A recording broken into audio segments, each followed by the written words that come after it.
હેતલ સોની અને તમે જોઈ રહ્યા છો આજના સમાચાર। વિસનગર શહેરના મહેસાણા રોડ ઉપર આવેલ શિરડીનગર સામે આવેલા બંસલ મોલ નજીક પાલિકા તંત્ર દ્વારા વિકાસના કામો ચાલી રહ્યા છે।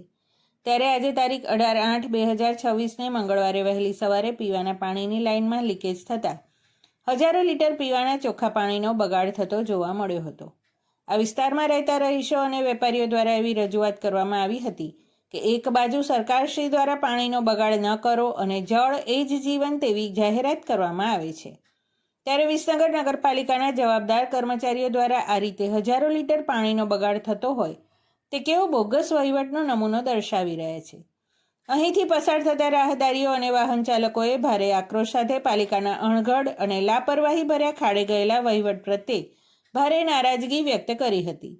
શું પાલિકાના જવાબદાર અધિકારીઓ કે પછી આ વિસ્તારમાં ચૂંટાયેલા પ્રતિનિધિઓ આ બાબતે કોઈ કાર્યવાહી કરવામાં રસ દાખવશે ખરા કે પછી? અહીંયા પાણીની લીકેજ થઈ એના બાબતે તમારે શું કહેવાનું થાય છે? ભાઈ આ છેલ્લા 2 મહિનાથી આ પરિસ્થિતિ છે। આ પાણીની લાઈન 5 આંબી જાય છે, નવી કે 10ની લાઈન નવી નાખેલી છે। છેલ્લા 2 મહિનાથી કમ્પ્લેન કરી નોંધાઈ થાકી ગયા, કોઈ જોવાય નથી આવતું। કાલે લોકો કાળું કૂદી ગયા છે અને ફરી ચેક કરી નથી અને તારે પાણી પુષ્કળ પ્રમાણમાં વહી રહ્યું છે, કે તમને જો દેખાઈ રહ્યું છે, જોઈ લો।